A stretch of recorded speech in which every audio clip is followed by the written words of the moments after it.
kasama at mga kababayan, mga kaibigan, ang ating pinakamamahal na Pangulo, President Rodrigo Roa Duterte.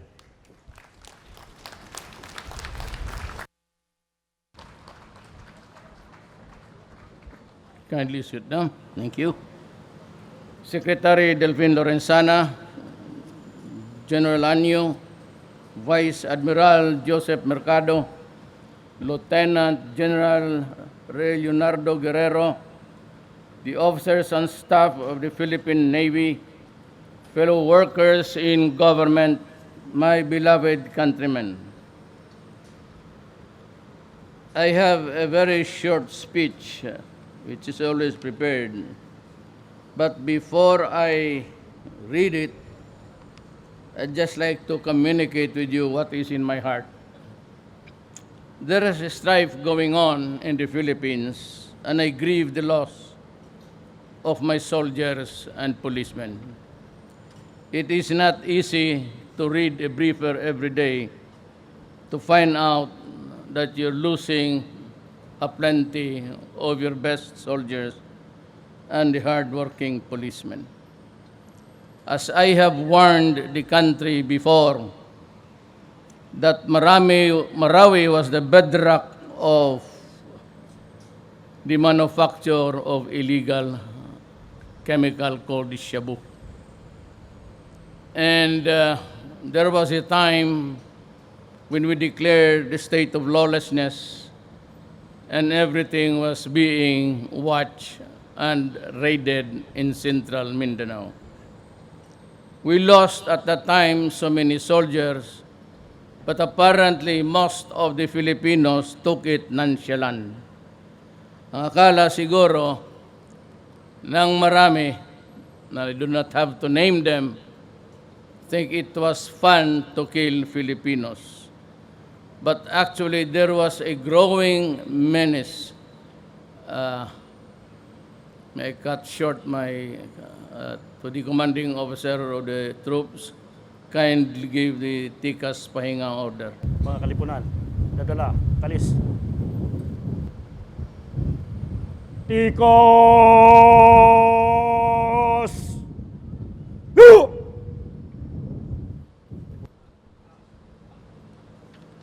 And I remember very well that during the first command conference of the AFP-PNP, I specifically warned everybody that there is more dark clouds ahead of us. And I was referring to the contamination of the ISIS, which was slowly creeping into our shores. And for all, lahat, Christians and the Moro who were into Shabu sought sanctuary amongst the terrorists for protection and to ensure the success of their business. So much so that even Manila was already flooded, and we had to put an apparatus to stop it. Of course, it would cost lives. You cannot find a war, especially drugs, without losing your men and the enemy. Marami ko, I lose 4, 5 soldiers and policemen every day.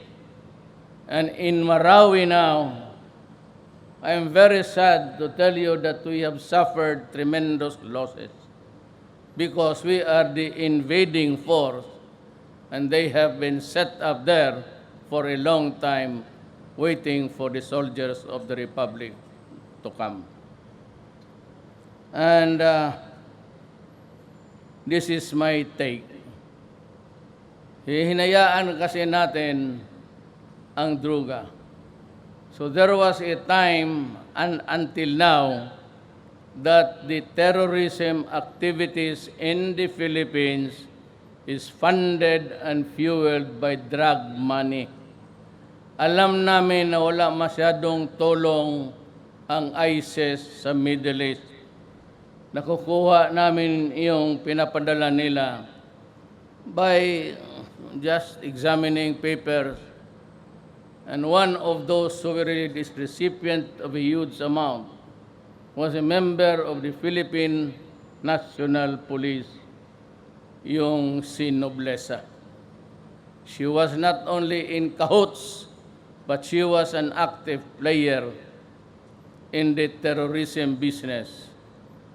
She's the one that was apprehended by the military in Bohol when she tried to extricate the remaining Abu Sayyaf who were on the run at that time.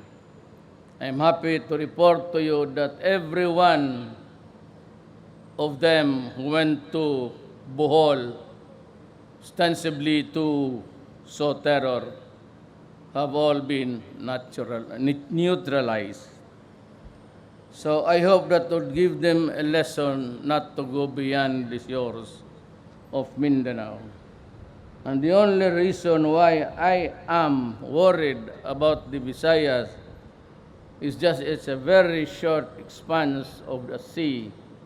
And as a matter of fact, if you leave by ship or boat via Cagayan, by morning time, you are in the Visayas. And it's an island, a group of islands. It's very porous, and you cannot control any Filipino, for that matter, be he a Moro or a Christian, from going anywhere and everywhere. That is the constitutional right of every Filipino in this country. And that is why I mentioned in passing that if there is, if maybe a transfer of venue from Mindanao to the Visayas, and to make it easy for the Philippines to challenge the new engagements, I will be forced to declare the suspension of the writ of habeas corpus, not martial law, but yung habeas corpus, so that I can arrest you anytime without a warrant. That is just a precautionary measure. I don't think it will happen. I hope it will not happen. And but if it does, we must be ready. There is no middle ground here. We are not talking about an ordinary police operation. I am worried about an ideology that wants to supplant the Filipino way of life. Yan ang problema. They are trying to correct a way of living for everybody. And they do it by killing people, invoking the name of God. And that is a very terrible ideology. It does not know anything except to waste human lives. So I give my salute, my respects to the men and women of the Armed Forces of the Philippines and the National Police. My salute and my deepest respect. And I grieve with the families, those who have lost their lives. The military in Mindanao runs supreme, because when you declare martial law, it is really an implicit admission that the police alone or the law enforcement agencies of the country, which does not ordinarily include the military, is called upon to help restore order. Once order is restored, and if upon the advice of the military and the police, who in the first place gave me the reason to declare martial law, while they did not say, you go ahead, President Duterte, they gave me sufficient information And I asked them, are we already in the critical level? And there was an almost unison and redundant even statements that delikado tayo sa Mindanao given the practice of the ISIS in the Middle East of just exploding everything in their hands. Today, Iraq had two in a marketplace and in an ice cream parlor. They lose people by the hundreds every day. We cannot allow it to happen here. We will have to die fighting them. And if I can only join, if you would allow me to join you, I'd be happy to lead you to the mouths of hell. For after all, we have to die sometime. But you can be assured of my help and that the armed forces of the Philippines and the National Police will have the priority in acquiring the equipments to help you. In my time, my speech, kaya ayaw kong basahin kasi it mentions here of the modernization program and the sea and air assets that we have acquired. But you know, I must be frank, I do not relish bannering out statements like that. For after all, this happened not during my time. Ayaw lang magpayabang, babasahin ko ano nakuha mo ninyo ngayon. At makarami po. But in the process, it seems that I would also be pulling my own chair as if I was responsible for this. I will have my time. I have 5 years. You will acquire more jets, air assets, and boats. And I will make the Philippine Armed Forces a little bit stronger by the time, inshallah, I go out as president.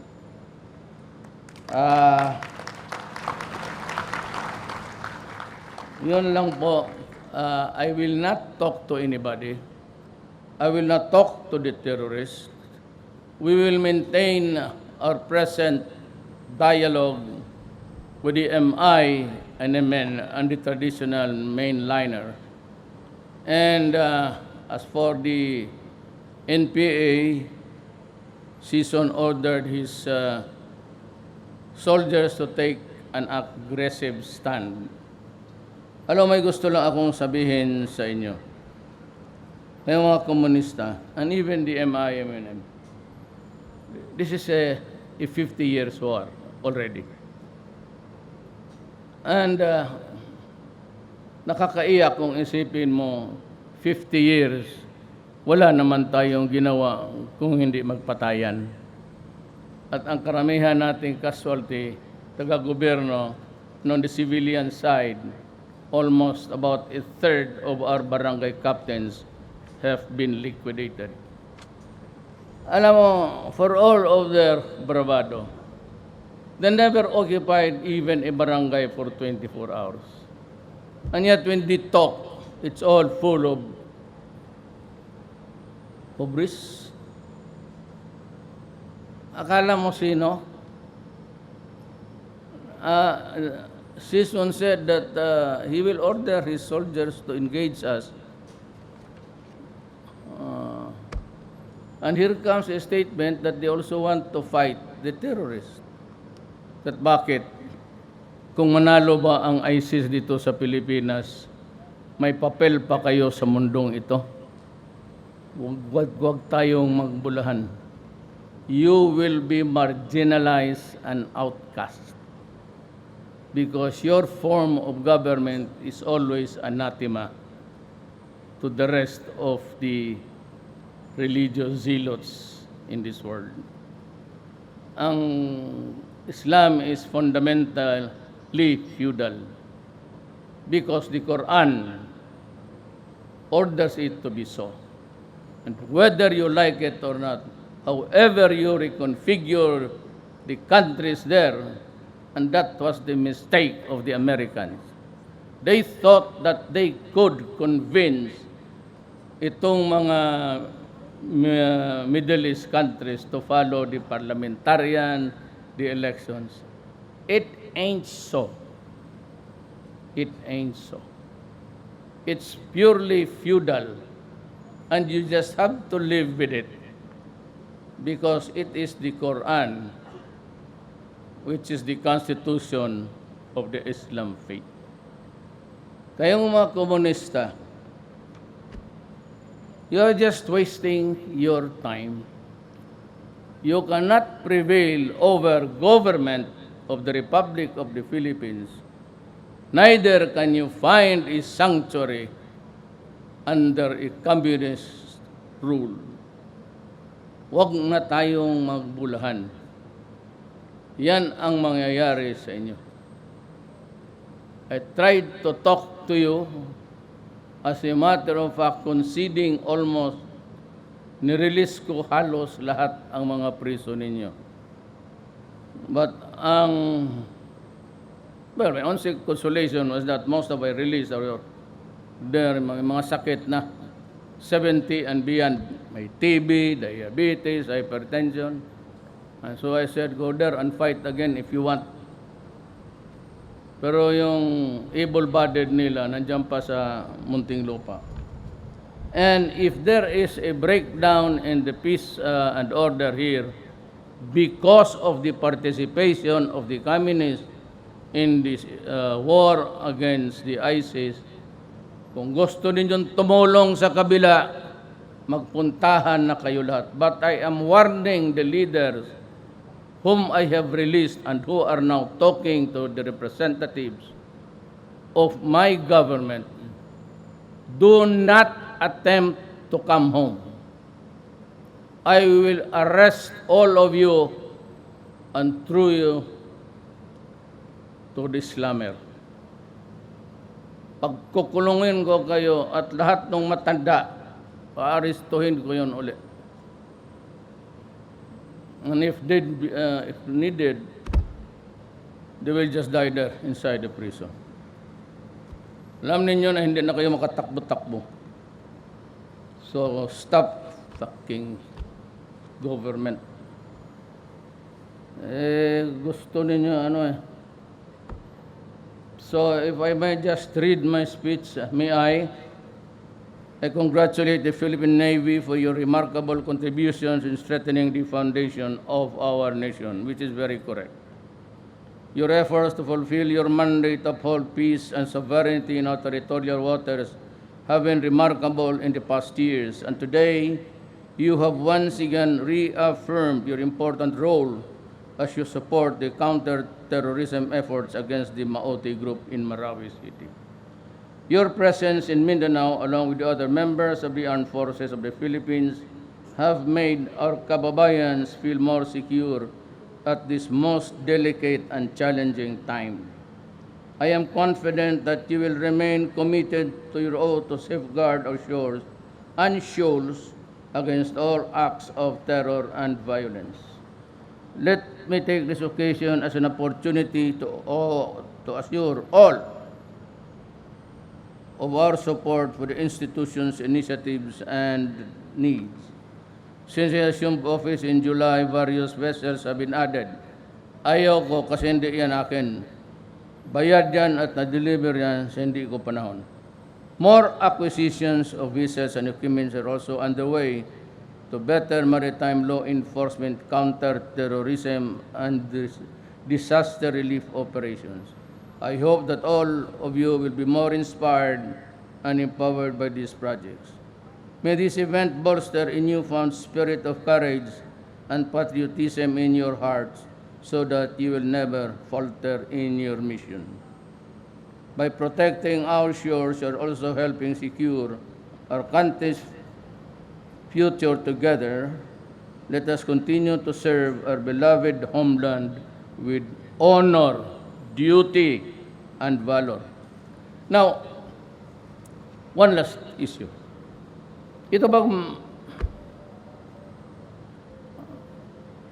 itong mga bobo ng gobyerno, they keep on egging me sa arbitral ruling. Sabi nila, anong ginagawa mo sa arbitral? Well, in the first place, yung Americans, they are here. Sila yung gustong mag-liberate yan. And yet, you have that injunction of seeking a peaceful dialogue and resolving the issue in accordance with international law. The arbitral ruling places the South China Sea in our jurisdiction. But the Chinese has insisted and has made well known their stand that it is theirs, and they will die for it. At ngayon, itong si Carpio, parang gusto niyang lugawin ko that I will pursue the matter, tawagin ko yung mga countries to help us. Alam mo, nandito si Secretary Lorenzana, and also present was Cayetano, was already appointed Foreign Secretary. At yung si Bong ang aide ko. So, we were there in Russia, but we were advised na kinabukasan pa na. I just went a day ahead para matulog to overcome the jet lag. But about 6 hours after my stay, after I landed, na tanggap ko na yung balita sa attack sa Marawi. Kaya, I pleaded that if I could only talk to Putin, President Putin, even for 10 minutes, just to say hello and goodbye and thank you. I received word that he was from another region. You know, Russia is a big country. Part of it straddles in Europe, and part of it is really in Asia. Yan kalakihan siya, but he was somewhere else. But we received word that he was flying in to talk to me. And indeed, we had that occasion. With me was si Secretary Lorenzana, pati si Cayetano. Pati doon sa bilateral. Hindi na ako nagdaloy-daloy but arbitral. I said that China Sea is ours. I'm going to dig oil there. Nandyan sila. Wala na yung arbitral ruling. No, that is ours. I will dig oil there. And not in so many words. Not really war. But, yung diplomatic, and President Xi Jinping is very good at that. Parang gano'n na, wag, kasi kaibigan na tayo ngayon. In the raw translation, bakit lugawin mo pa? Pag pumasok ka dyan, magkagera pa tayo, there will be trouble.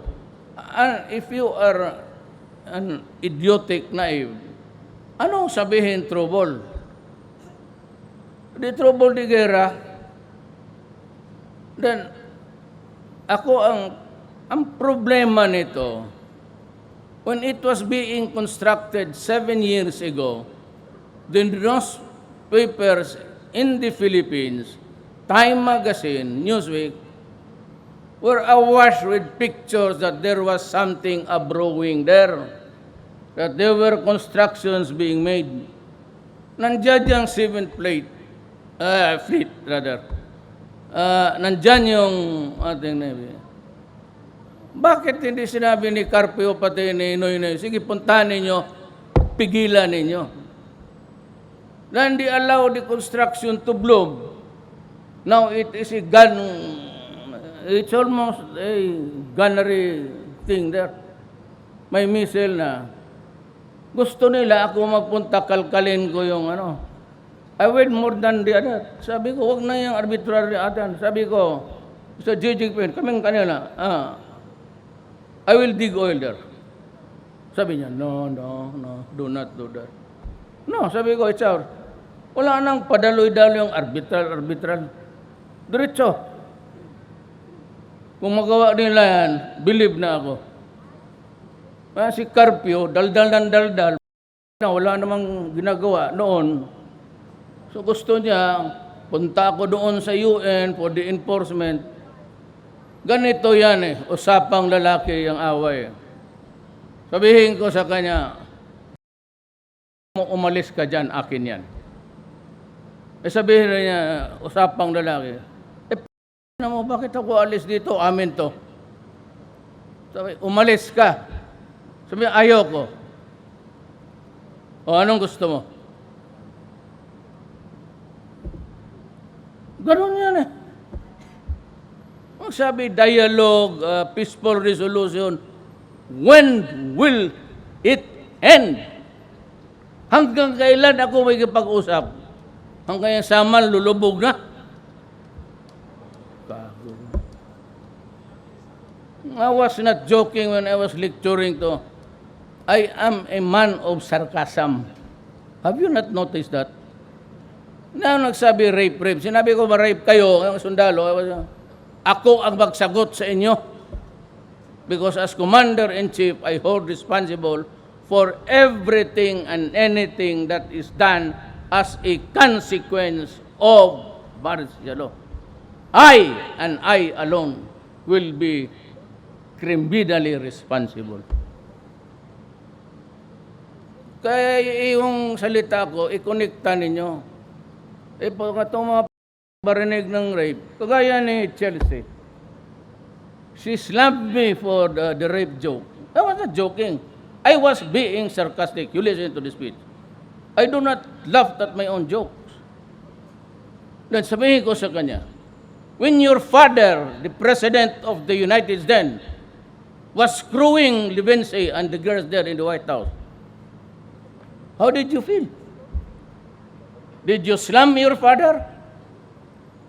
O kayong mga Amerikano, kayong mga press, sinong kalaban ng mga Amerikano? Wala pa namang gera dito, matagal na. Not even Korea nagpuputok araw-araw na. Ang kalaban ng mga Amerikano, pag nagpunta dito sa Pilipinas, yung mga yan, anong ginagawa? Nang re-rape. Kayong mga Pilipino dyan, anong what are you doing? Pinag-rape, tapos bayaran, bigyan ng visa at buong pamilya. Wala na.